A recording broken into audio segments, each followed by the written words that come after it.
जम्मू कश्मीर में और जम्मू कश्मीर के राजनीतिक गलियारों में लगातार गर्माहट नजर आ रही है और ये गर्माहट बढ़ती जा रही है क्योंकि एक तरफ जम्मू कश्मीर के जो हालात, क्योंकि लगातार जो प्रकृति आपदा थी, लैंडस्लाइड थी, फ्लैश फ्लड्स थी, क्लाउड बर्स्ट था, उसने भारी तबाही मचाई है। लोगों के आशियाने टूटते हुए नजर आए हैं। लोग खुले आसमान के नीचे सोने पर मजबूर हैं। 2 जून रोटी के लिए तरसते नजर आ रहे हैं। किसानों के एग्रीकल्चर लैंड्स, जमीन सिंक होती नजर आ रही है और लोग ये उम्मीद कर रहे हैं कि सरकार की तरफ से कहीं ना कहीं कंपनसेशन दिया जाए। ऐसे में जम्मू कश्मीर के मुख्यमंत्री उमर अब्दुल्ला आज विरोधियों के निशाने पर साफ नजर आ रहे हैं। और ये मैं इसलिए कह रहा हूं क्योंकि जम्मू कश्मीर के मुख्यमंत्री जो पर्यटन मंत्री भी हैं, अगले हफ्ते पेरिस में international French travel market top Resa tourism fair की अगुवाई जम्मू कश्मीर की वहां पर करेंगे और इसको लेकर विरोधियों के तेवर गर्म होते नजर आ रहे हैं। उनका मानना है कि इस वक्त जम्मू कश्मीर में मुख्यमंत्री की जरूरत है। जम्मू कश्मीर के जो बागवानी सेक्टर है लगभग कोलैप्स होता नजर आ रहा है। 1,000 करोड़ से ज्यादा का नुकसान वहां पर देखने को मिला है। लोग तड़प रहे हैं और मुख्यमंत्री अपनी रिस्पॉन्सिबिलिटी छोड़कर पेरिस जाने की तैयारी कर रहे हैं।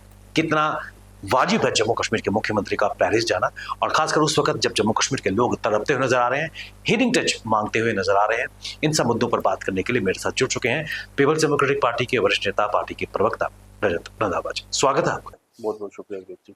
रजत जी, सबसे पहले मैं जानना चाहूंगा, जम्मू कश्मीर के जो हालात, लोग तड़पते हुए नजर आ रहे हैं, प्राकृतिक आपदा से पीड़ित है, और ऐसे में जम्मू कश्मीर के मुख्यमंत्री जो पर्यटन मंत्री भी हैं, अगले हफ्ते पेरिस में एक टूरिज्म जो फेस्टिवल है वहां पर जम्मू कश्मीर का प्रतिनिधित्व करेंगे। उनके साथ उनके पॉलिटिकल एडवाइजर नासिर सलमानी और भी दीगर लोग वहां पर जा रहे हैं। कितना जायज है? देखिए, इसमें कोई दो राय नहीं है कि पिछले दिनों जम्मू कश्मीर में जो प्राकृतिक आपदा आई, नेचुरल डिजास्टर आया, क्लाउड बर्स्टिंग हुई, लैंडस्लाइडिंग्स हुई, जिसमें अभी तक जो एक काउंट है कि 200 के करीब लोगों की जो है वो जान जा चुकी है और 150 से ज़्यादा मिसिंग है। चाहे वो चिशोती का जो क्लाउड बर्स्ट हुआ, डिजास्टर हुआ, उसकी बात करें, चाहे वैष्णो देवी की जो लैंडस्लाइड्स हुई उसकी बात करें, एक हेल्दी नंबर जो है जिसको हम ट्रिपल डिजिट में कहेंगे, इसमें डेथ रेट्स भी है और कुछ मिसिंग काउंट्स भी है। उसके बाद जब उस आपदा के बीच में जब फ्लैश फ्लड्स जम्मू कश्मीर में आए, चाहे वो जम्मू में आए, चाहे उधमपुर में आए, चाहे वो सांबा डिस्ट्रिक्ट में आए, जब बनी बसोली के हायर रीजन्स में आए, तो उसमें बहुत ही जान माल का नुकसान जो है जम्मू कश्मीर के लोगों का हुआ और जम्मू कश्मीर के एसेट्स का हुआ। सबसे बड़ी इस वक्त का जो चैलेंज है जम्मू कश्मीर में गवर्नमेंट के लिए, जो मैं समझता हूँ, जो इस वक्त की इलेक्टेड गवर्नमेंट है, जो अनसीरियस गवर्नमेंट है, और जिस अनसीरियस गवर्नमेंट के जो चीफ मिनिस्टर हैं यूटी के, मिस्टर उमर अब्दुल्ला साहब, वो एक अनसीरियस, मैं पॉलिटिशियन भी कहूंगा और अनसीरियस चीफ मिनिस्टर भी कहूंगा, कि जिनकी प्रायोरिटीज ये होनी चाहिए कि नेशनल हाईवे जो पिछले 15 से 20 दिन से बंद है और वो अभी तक क्लियर नहीं हुआ, जिनकी प्रायोरिटी ये होनी चाहिए कि फ्लैश फ्लड्स आने के बाद जो जम्मू कश्मीर के लोगों के घरों का नुकसान हुआ, चाहे आप जम्मू एरिया का आप गुज्जर नगर बेल्ट ले लिए या तवी के किनारे जितना भी एरिया बसता है, उसमें जो लोगों का नुकसान हुआ उसका कंपनसेशन ड्राफ्ट करने का जो एक जिम्मा जो जम्मू कश्मीर के उमर अब्दुल्ला साहब का है, जो चीफ मिनिस्टर है यूटी के, उनका होना चाहिए, उनकी टीम का होना चाहिए। और जो जम्मू कश्मीर के जो आउटर एरियाज में जो नुकसान हुआ उसका कंपनसेशन अमाउंट जो है लोगों को अभी तक नहीं मिला, उस पर कोई पॉलिसी ड्राफ्ट करने के जो एक बननी चाहिए थी वो उस पर ना जाके उमर अब्दुल्ला साहब अगले हफ्ते जो है एक पेरिस में जो एक ट्रेड फेयर जो हो रहा है उसमें पार्टिसिपेट करने के लिए जा रहे हैं। तो मुझे लगता है कि जम्मू कश्मीर के लोगों ने, खासकर कश्मीर संभाग के लोगों ने, जितना हैवी मैंडेट देके, जितनी एक्सपेक्टेशंस उनसे रख के, उनको जब उन्होंने टोपी उतार के वोट मांगे थे, जब उन्होंने कहा था कि मैं आपकी हकों की आवाज़ जो है दिल्ली के साथ आंख में आंख मिला के करूंगा, मैं जो जम्मू कश्मीर के लोगों के साथ जो पिछले 10 साल से जातियां हो रही हैं, चाहे वो इलीगल डिटेंशंस थी नौजवानों की, चाहे जो नौजवान जो जेलों के बीच में आज भी हैं, चाहे जो नौजवानों को कुछ बात लिखने पे अपने एक्सप्रेशन जो है फेसबुक पे या ट्विटर पे या किसी सोशल मीडिया पे एक्सप्रेस करने के बाद उनको समन किया जाता है, चाहे वो पिट एनडीपीएस में किया जाता है, चाहे पीएसएस में किया जाता है, मैं उसकी बात करूंगा। सबसे बड़ी बात यह है कि इस वक्त जो जम्मू कश्मीर का जो, खासकर कश्मीर संभाग की अगर मैं बात करूं, तो 1200 से 1300 करोड़ का जो इस वक्त का सेब है वो वहां स्ट्रक हो चुका है। स्ट्रक होने का कारण ये नहीं है कि सरकार की इसमें कोई कार्यकर्ती है जो पीछे छप रही है। स्ट्रक होने का कारण ये है कि नेशनल हाईवे पिछले 20 दिन से बंद है। आप तो नेशनल हाईवे रिस्टोर नहीं करवा पाए। आप जम्मू के रिंग रोड में जाके देखें, कम से कम भी लेके जम्मू कश्मीर की हदो हदायत के अंदर 25 से 30 हज़ार जो ट्रक ड्राइवर्स हैं वो फंसे हुए हैं। उन ट्रक्स में जो है वो जो जम्मू कश्मीर की जो भी एसेंशियल सर्विसेज का जो सामान है वो लोड है वो कश्मीर नहीं पहुंच पा रहा, और कश्मीर का जो सेब है वो जम्मू नहीं पहुंच पा रहा, जम्मू के देश के अलग अलग हिस्सों में नहीं हो पा रहा। जो प्रायोरिटीज उमर अब्दुल्ला साहब की होनी चाहिए कि मैं इस वक्त नेशनल हाईवे कैसे रिस्टोर करूं। मैं इस वक्त कश्मीर का जो हॉर्टिकल्चर का जो नुकसान हुआ है, चाहे वो सेब का हुआ है, ड्राई फ्रूट्स का हुआ है, चेरी का हुआ है, उसका कंपनसेशन मैं कैसे तैयार करूं। उन चीज़ों से भागते हुए उमर अब्दुल्ला साहब जो अगले हफ्ते पेरिस जा रहे हैं, मैं समझता हूं, मुझे लगता है कि वो एक नॉन सीरियस गवर्नमेंट जो है जम्मू कश्मीर में चला रहे हैं, जो अपने लोगों की रिप्रेजेंटेशन, जम्मू कश्मीर के लोगों की रिप्रेजेंटेशन दिल्ली तक नहीं कर पाए। जो 12 पोल प्रोमिसेस उन्होंने किए थे कि मैं इलेक्शंस में जीतने के बाद आपके जो 12 पोल प्रोमिसेस थे उसको फुलफिल करूंगा, चाहे इसमें बिजली माफी थी, चाहे इसमें पानी के बिल माफी थे, चाहे बच्चों की जेकेएसएसपी की रिक्रूटमेंट्स हुई या पब्लिक सर्विस कमीशन की रिक्रूटमेंट्स की जो फीस थी वो माफ करूंगा, मैं लोगों को फ्री राशन दूंगा, डबल राशन दूंगा। खैर वो तो पुरानी बात हो चुकी, उस पर तो ये खुद भी नहीं आप डिस्कस करते। जो अभी लेटेस्ट जो जम्मू कश्मीर के हालात जो बने हुए हैं, चाहे हम हॉर्टिकल्चर को लेके देखें, चाहे नेशनल हाईवे को लेके देखें, उन चीज को ये रेक्टिफाई करने के लिहाज से अनसीरियस नजर आ रहे हैं और पेरिस भागने की कोशिश कर रहे हैं। जो उमर अब्दुल्ला साहब जो जम्मू कश्मीर के चीफ मिनिस्टर, जिनकी रिप्रेजेंटेशन दिल्ली में फेल होगी, कि वह डिप्लोमेटिक टॉक्स करके ये कह रहे थे कि मैं दिल्ली और जम्मू कश्मीर के दिलों की दूरी जो है वो कम करूंगा। वो कहीं ना कहीं उनकी जो डिप्लोमेटिक टॉक्स थी वो शॉल देने के बाद भी सक्सेसफुल नहीं हो पाई।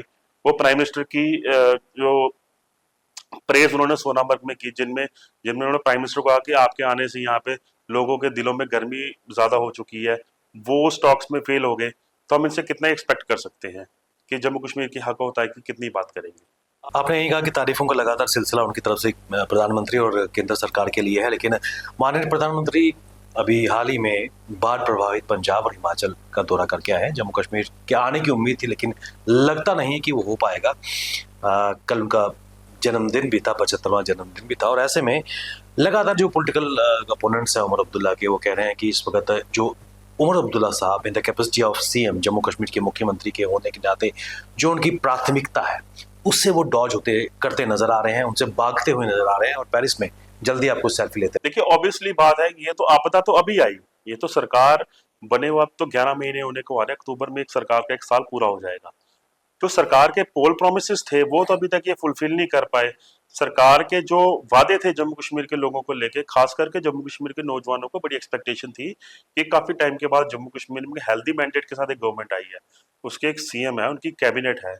जिस मुद्दों को लेकर ये जम्मू कश्मीर के लोगों के बीच में वोट मांगने गए थे, उन मुद्दों से तो ये बिल्कुल ही बाइकआउट कर चुके हैं, उस पर तो बात ही नहीं करते हैं, कहीं ना कहीं डाइवर्जन क्रिएट करते हैं। अभी पिछले दिनों का आपको एक वाकया याद होगा कि कश्मीर में जब किसी जगह पे उमर अब्दुल्ला साहब गए तो उन्होंने कहा कि मैं अंदर ही अंदर से हॉर्टिकल्चर की जो बात है, जो सेब की बात है, मैं दिल्ली पहुंचाने के लिए रेलवे मिनिस्ट्री के साथ अंदर ही अंदर से मैं बात कर रहा था। इंटरनल टॉक्स मेरी चल रही थी जो सक्सेसफुल हुई। गवर्नमेंट ऑफ इंडिया ने, रेलवे मिनिस्ट्री ने दो जो है रेल लाइन्स, जो जम्मू कश्मीर की रेल लाइन है उसमें 2 ट्रेन जब वो सैंक्शन किए, जो फ्रूट है वो श्रीनगर से उठा के वो सीधा दिल्ली भेजेंगे। तो वेरी नेक्स्ट डे एलजी साहब ने उसकी इनॉग्रेशन की।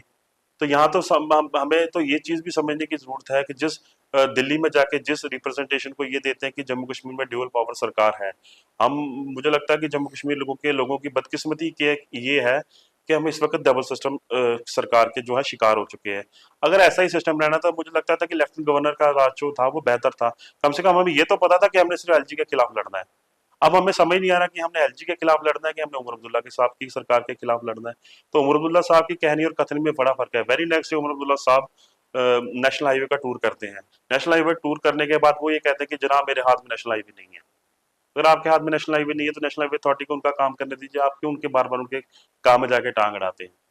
करने को कुछ है नहीं। जम्मू कश्मीर के लोगों के लिए जो एक्सपेक्टेशंस इन्होंने दिखाई थी उसमें कुछ कर नहीं सकते। बॉर्डर गेट इनको अच्छा मिला है, दिल्ली जा रहे हैं, कोचीन जा रहे हैं, मुंबई जा रहे हैं, राजस्थान जा रहे हैं, पेरिस जा रहे हैं, तो पेरिस जाके करेंगे क्या। पेरिस की जनता की, पेरिस में कम से कम मेरा जो अनुमान है 20 से 22 लाख की जो है वहाँ की टोटल पॉपुलेशन है। तो आप वहाँ के जाके पेरिस के लोगों को क्या बताएंगे कि जम्मू कश्मीर में मुझे इसलिए काम नहीं करने दिया जाता है एलजी गवर्नर साहब के द्वारा कि वहाँ पे पुलिस जो है मेरे अंडर नहीं है। जम्मू कश्मीर में मैं नेशनल हाईवे रेक्टिफाई नहीं कर सकता क्योंकि नेशनल हाईवे अथॉरिटी मेरे पास नहीं है। जम्मू कश्मीर के कैबिनेट के फैसले जो है वो अभी तक बिजनेस रूल में अटके पड़े हैं क्योंकि एलजी साहब उसको अप्रूव नहीं कर पाते। भाई साहब आप पहले जम्मू कश्मीर के लोगों के मुद्दों को हल करें ना, आप पेरिस जाके क्या रिप्रेजेंट करना चाहते हैं। मुझे तो लगता है कि एक आई वॉश जो टूर होगा इनका जो है, यहाँ के जो मेन मुद्दे अभी जम्मू के बर्निंग इशू हैं उनसे स्किप होकर वहां बात जाने की कोशिश कर रहे हैं। रजत जी, एक महत्वपूर्ण चीज मैं आपसे जानना चाहूंगा।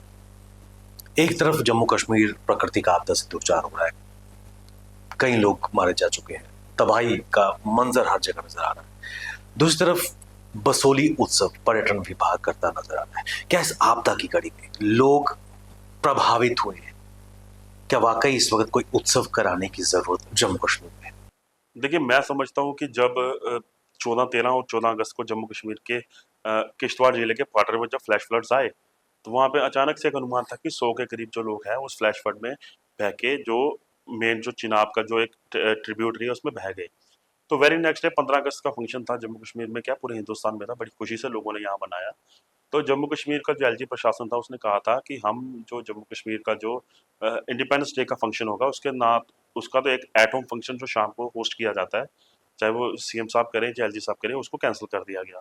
फ्लैग होस्टिंग भी जो रखी गई हर जिला स्तर पे, वो एक बिल्कुल सिंपल सेरेमनी की तरह होस्टिंग हुई और स्पीच जो हुई और डिस्पर्सल उसके बाद हुआ। तो अभी तक तो वो जो टूरिस्ट जो वैष्णो देवी में भी आए जिनकी बॉडीज अभी भी मिसिंग है, वो अनट्रेसफुल है। तो उनकी जो एक जस्टिफाइड जो इंसिडेंट होने के बाद सरकार का जो एक कंपनसेशन था जो लोगों को मिलना चाहिए वो अभी तक नहीं मिला। आपने कहा कि बसोली में टूरिज्म फेस्टिवल हो रहा है, तो मुझे लगता है कि इन पे उमर अब्दुल्ला साहब को शर्म आनी चाहिए कि आपको टूरिज्म मिनिस्टर हैं, अभी तक जम्मू कश्मीर आपदा से नहीं निकला। आपको बात करनी चाहिए कि जम्मू कश्मीर में जो एक राहत पैकेज है गवर्नमेंट ऑफ इंडिया से, वो कैसे नेगोशिएट करके जम्मू में लाना है। आपको एक 209 करोड़ रुपए की जो भीख है गवर्नमेंट ऑफ इंडिया ने दे दी, मुझे समझ नहीं आ रही कि 209 करोड़ का होगा क्या। 3 पुल हमारे कठुआ डिस्ट्रिक्ट में बह चुके हैं। आज की डेट में किसी पुल की अगर डीपीआर भी तैयार करानी है तो उसमें करोड़ों रुपए लगते हैं। आप उसकी रिकंस्ट्रक्शन करोगे, फैब्रिकेशन करोगे या उसको रिकंस्ट्रक्ट करोगे, आपका 209 करोड़ में से तो कुछ हैवी शेयर जो है एक ही पुल में निकल जाएगा। उमर अब्दुल्ला साहब को सिर्फ अपना प्रोटोकॉल एंजॉय करना है, अपनी गाड़ियों को एंजॉय करना है, अपने सिक्योरिटी मोटरकेड एंजॉय करना है, हेलीकॉप्टर्स की जर्नी जो है वो एंजॉय करनी है। उनको ये प्रायोरिटी नहीं थी कि जम्मू में जब कश्मीर में चिले कलां चल रहा था, जब कश्मीर में इलेक्ट्रिसिटी क्राइसिस थी, तो वो गुलमर्ग में एक फेस्टिवल होस्ट कर रहे थे, जिसकी क्या कॉन्सिक्वेंसेस आई वहां पे, क्या रिप्रेजेंटेशन जम्मू के कल्चर के खिलाफ दी गई, वो आप भी जानते हैं, जम्मू कश्मीर की जनता भी जानती है। उमर अब्दुल्ला साहब को जम्मू में जब फ्लैश फ्लड्स आए तो very next day Omar Abdullah साहब फ्लाइट पकड़ के दिल्ली भागे और वहां जाके रेजिडेंट कमिश्नर में टॉक्स कर रहे हैं कि हम इसके फ्लैश फ्लड से कैसे जम्मू कश्मीर को निजात दिया जाए। उमर अब्दुल्ला साहब का जो इस वक्त मेन काम होना चाहिए कि सेंटर से एक कंपनसेशन पैकेज, एक रिलीफ पैकेज जम्मू कश्मीर के लोगों के लिए लाना चाहिए। मैं आपको बताता चलूं तो 2014 में फ्लैश फ्लड्स आए, इन्हीं की सरकार थी, उस सरकार में भी विफल हुए फ्लैश फ्लड में कंपनसेशन लाने के लिए। 2014 के बाद सरकार बदली, नई सरकार आई, उन्होंने 80,000 करोड़ रुपया कश्मीर के लिए पैकेज लाया। तो मुझे बताएं, उमर अब्दुल्ला साहब की तो आज भी सरकार है। 92 में जब फ्लड आए थे तब भी उमर साहब की एनसी की सरकार थी, तब भी कोई कंपनसेशन अमाउंट नहीं था। 2014 में भी नहीं ये ला पाए, 2025 में भी नहीं ये ला पाए, तो ये करेंगे क्या जम्मू कश्मीर के लोगों के लिए? आपने किसी को नौकरी नहीं दे सकते सिवाय एक नौकरी के जो उन्होंने अपने एडवाइजर साहब को दी है। आप किसी की एक्सटेंशन नहीं कर सकते सिवाय इनके रिश्तेदार 2-3 हैं जो केस ऑफिसर थे, उनको एक्सटेंशन मिली। आप किसी का टैक्स नहीं माफ कर सकते, आप किसी का बिजली का बिल नहीं माफ कर सकते, आप लोगों की जो इलीगल ऑक्यूपेशंस जो जिसके लिहाज पे लोगों में कश्मीर के लोगों को आज भी तंग किया जा रहा है, आप उस पर बात नहीं कर सकते, आप पीएसए पे बात नहीं कर सकते। आप जो लाखों हजारों की तादाद में जो जम्मू कश्मीर के नौजवान है, खास करके कश्मीर डिवीजन के नौजवान है जो आज भी देश की अलग अलग जेलों में बंद, आप उस पर बात नहीं कर सकते। तो आप बात किस पे कर सकते हैं? आप प्लीज जो आपने मुंह से आप लोगों को बताएंगे, एटलीस्ट हम उस पर जस्टिफाई तो हो पाएंगे कि उमर साहब कुछ बोलते तो हैं। जब उनसे सवाल किया जाए, जनाब आपने ये वादा किया था, नहीं जी आप पुरानी सरकारों को पूछो। वैसे चलते चलते एक चीज मैं जानना चाहूंगा, लोगों का ये मानना है कि उस मुख्यमंत्री से क्या उम्मीद की जा सके जब वो गृह मंत्री अमित शाह जम्मू के दौरे पर थे और तस्वीर जो वायरल हुई थी, पीछे खड़े हुए जम्मू कश्मीर के मुख्यमंत्री थे, और ऐसे में क्या तवक्कुआत, क्या एक्सपेक्टेशंस उस मुख्यमंत्री से करें, लोगों का ये मानना है। लोगों की एक्सपेक्टेशन अलग हो सकती है। लोगों ने क्या, हम सब ने वो चित्र देखे जब होम मिनिस्टर साहब जम्मू में फ्लैश फ्लड्स का दौरा करने के बाद एक 2 दिन दिवसीय टूर के लिए जम्मू कश्मीर में आए, तो जम्मू के अलग अलग एरियाज में गए। तो प्रोटोकॉल के हिसाब से चीफ मिनिस्टर साहब का भी फर्ज बनता है और उनकी ड्यूटी है उनके साथ हर जगह में जाना। बट मेरी पर्सनली जो मानना है, इंसान होने के नाते, एक जुनून होने के नाते, मैं ये समझता हूँ कि जिस प्लेटफॉर्म से आपको बाइकआउट किया जाए ना, there should be no compromise on self respect. जिस इंसान ने अपनी सेल्फ रिस्पेक्ट के साथ कॉम्प्रोमाइज कर लिया वो कहीं भी सक्सेसफुल नहीं है। जब उमर साहब को पता था कि मेरे साथ तवी पुल में बड़ी जाती हुई, मेरे को तो वो सिक्योरिटी हीरिंग में नहीं उसने दिया गया, तो वो किस मुंह से उनके साथ टूर कर रहे थे? वेरी नेक्स्ट डे अगर कोई जरूरत वाला या कोई इंसान होता या कोई और कोई मंत्री होता, वो रिजाइन देता कि भाई मैं इतनी बेइज्जती बर्दाश्त नहीं कर सकता, आप मुझे पिछले 9 महीने से जलील कर रहे हैं। आप बिजनेस रूल्स के लेके मेरे को मेरी कैबिनेट को जलील कर रहे हैं। आप 3 बारी आपने मोदी जी को याद दिलाया कि जम्मू कश्मीर को स्टेटहुड आपने वापस देना, तब भी आपको कोई जवाब नहीं मिला, आपको जलील किया गया। जब बार बार आपको जलालत सहनी पड़ रही है तो मुझे लगता है इससे बेटर है कि रिजाइन दे दें, कुछ और अगर अल्टरनेट जम्मू कश्मीर के लोग देखें, क्योंकि जम्मू कश्मीर के लोगों की हकों की नुमाइंदगी वही बंदा कर सकता है जिस पे करप्शन का कोई चार्जेस नहीं है, जिसकी फैमिली पे करप्शन का कोई चार्जेस नहीं है, जिसके पास बेहिसाब प्रॉपर्टीज नहीं है, जिसके पास एक लिमिटेड एसेट्स है, अपने हक हलाल की कमाई से जो खड़े किए गए हैं, वही जम्मू कश्मीर के लोगों की रिप्रेजेंटेशन कर सकता है। उमर अब्दुल्ला साहब 90s में भी रिप्रेजेंट करने में एनसी फेल थी, 2014 में भी फेल थी, 8 में भी फेल है, 25 में भी फेल है। खुदा ना खास्ता अगर इनको फिर से कहीं इन फ्यूचर आगे 25-30 साल के बाद मौका मिलेगा तब भी फेल होगी। नजर जी, आप हमारे साथ स्टूडियो में और खासकर जम्मू कश्मीर के राजनीतिक गलियारों में जो इस वक्त गर्माहट, खासकर उमर अब्दुल्ला साहब का पेरिस दौरा, उसको लेकर लगातार वो क्रिटिसिज्म का शिकार हो रहे हैं, जबकि जम्मू कश्मीर की आवाम को उनकी ज्यादा जरूरत है, उस पर आपने प्रकाश डाला। आपका बहुत बहुत